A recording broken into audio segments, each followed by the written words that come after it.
Good morning, everyone. This is Ken Iverson again in Kent, Washington, USA. It's the morning of Saturday, September 4th, 2010. I'm recording at 10:20 a.m. Pacific Daylight Time. Uh, I was in the process of reading. This is the third 15-minute segment that I devoted to a letter that I wrote overnight to President Obama. I'm reading it to you with a few asides. And hopefully we'll get through it in this 15-minute segment. If not, we'll go on for as long as necessary. Uh, I was just talking about the fact that Muhammad Ishfaq Bot contacted me after I made my Doomsday Armageddon scenario posts on Facebook on July 18th of 2010. And he wanted me to check out the Yvonne Ridley video and the British journalist who was captured by the Taliban. And he wanted me to check that out. And before I made any more posts, I did not mention in my Doomsday Armageddon scenario, I did not mention the Taliban, by the way. But he felt it was necessary for me to see her video and also to check out the videos of the Brooklyn-born Sheikh Khalid Yassini, or Yassini, spelled both ways, and which I did. Yassini is a Brooklyn-born Muslim. I don't know if he was born into a Muslim family or not, but he's a preeminent leader in the U.S. and therefore the world as a Muslim cleric. So I did both. I checked out the Yvonne Ridley link, and I also have checked out numerous videos by Sheikh Khalid Yassini, and I was quite impressed with both of them. Yassini has an advantage, at least in my opinion, because English is his first language. He was born in Brooklyn. And I think there's something to be said for having any language as your first language.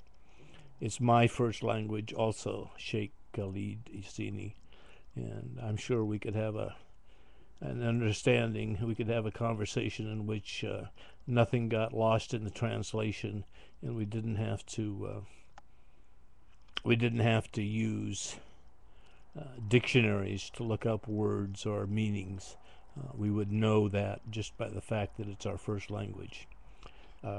I was talking about the fact that I had changed my view of the Taliban in Afghanistan after seeing the Yvonne Ridley tape, our video.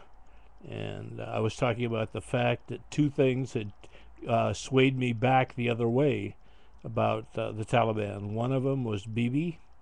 We just discussed Bibi. And the other was the murder of the medical workers. This was in the early part of August. This is from MSNBC.com. Slain doctors brought medical care to Afghans.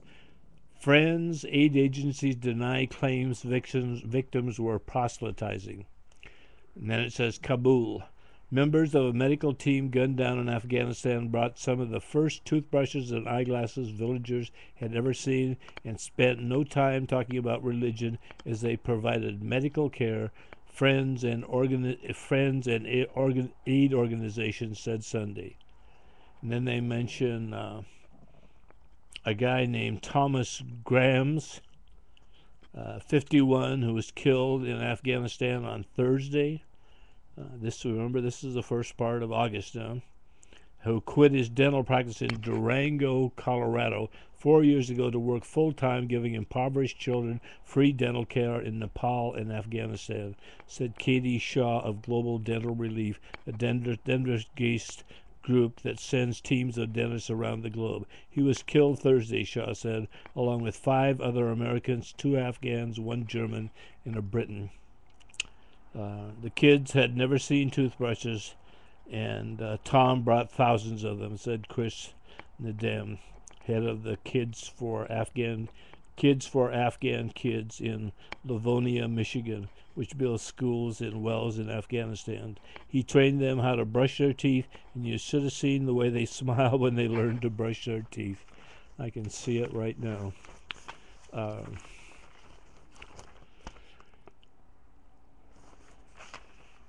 The team was attacked after a 2-week mission in the remote Parun Valley of Nuristan province north of Kabul. Their bullet-riddled bodies were found Friday and were returned to Kabul Sunday aboard helicopters. The families of the 6 Americans were formally notified of their deaths after U.S. officials confirmed their identities, said Caitlin Hayden, a spokesman for the embassy. And now this is the sentence which is disturbing to me. Remember I said I had softened towards the Taliban in Afghanistan? Listen to this. The Taliban has claimed credit for the attack, saying the workers were trying to convert Muslims to Christianity. The gunman spared an Afghan driver who told police he recited verses from the Islamic holy book, the Quran, as he begged for his life. But Graham's twin brother, Tim, said his brother wasn't trying to spread religious views. He was there to help the people of Afghanistan, said Tim Grahams, holding back tears in a telephone call from Anchorage, Alaska on Sunday after the U.S. State Department confirmed his brother's death. Remember, this is a twin brother. They knew the laws. He knew the laws. He knew the religions. Talking of Tim. Talking of Thomas, the twin brother, Thomas Grahams. His goal was to provide dental care and help people. He knows it's a capital offense to try to convert folks. Tim Graham said his brother started traveling with the relief organization and other groups to Afghanistan, Nepal, Guatemala, and India in the early part of the decade. Also, after he sold his practice, he started going for several months at a time. Zero interest is a section of this article. It says, Graham's former partner at the Durango practice told the United Press Sunday that the medical group had no religious mission. Graham had absolutely zero interest in proselytizing, Dr. Courtney Heineke said. The members were working with the International Assistance Mission, IAM, one of the longest-serving non-governmental organizations operating in Afghanistan. The group is registered as a non-profit Christian organization, but does not proselytize, said its director, Dick Franz. The 32-year-old daughter of a Knoxville, Tennessee pastor was among the dead. Her family said. Cheryl Becken spent 6 years in Afghanistan and specialized in nutritional gardening and mother-child care. She was valedictorian of her Cincinnati area high school and earned a biology degree from Indiana Wesleyan University. Cheryl loved and respected the Afghan people. She denied herself many freedoms in order to abide by Afghan law and custom, her family said in a statement. Those who committed this act of terror should feel the utter shame and disgust that humanity feels for them. I don't know that I feel shame and disgust. I'm more in a quandary. I understand that it's a capital offense to try to convert someone away from Islam to another religion. I'll let that be as it may. I won't quibble with that. Those are the customs of the religion. I know Islam. I've learned Islam is a loving, caring, compassionate religion revolving around peace. And the Prophet, peace be unto him,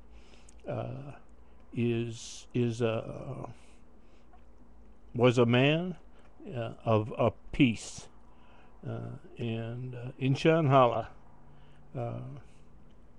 Allah is a God of love and caring and compassion. That's what I know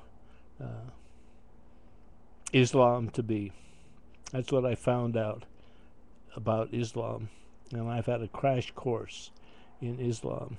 Muhammad Sheikh of Karachi, Pakistan, a scholar, a very learned man, has sent me link after link after link of his lectures. And Dr. Zakir Naik has sent me links. He is with, what is it, the Islamic, something Islamic. I'm a member of the board, at least I think I am, a member of the board of Dr. Naik's organization in Mumbai, India, and they concentrate on peace. They're men of peace. And I got on the board, I think, primarily because English is my first language, and that was my selling point. And I think that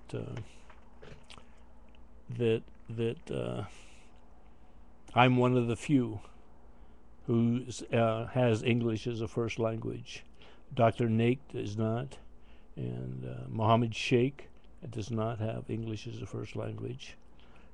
Another one I befriended is Princess Muslimah of Saudi Arabia, of Mecca. She graduated from King Saud University in Mecca. And she's 19 years old. She'll be 22 days before our Christmas this year, 2010. And she's studying to be an MD, to be a surgeon. And right now she's in the midst, or at least she was as a couple of weeks ago, in the midst of final exams. And she's very busy. But she takes time for me. And I'm grateful to you, Princess M.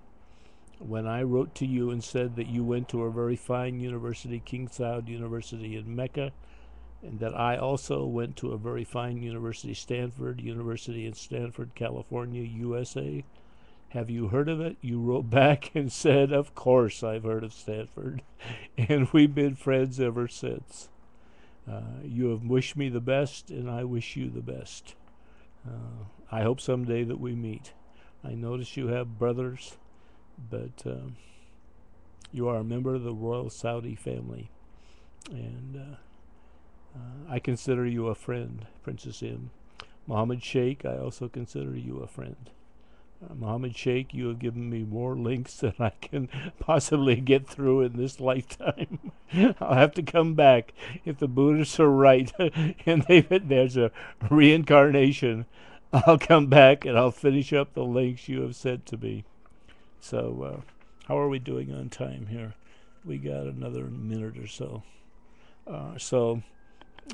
Anyway, I was talking about the medical workers who were killed in Afghanistan, and the fact that there's others. The family of Glenn Lapp, 40, of Lancaster, Pennsylvania, learned of his death Sunday, and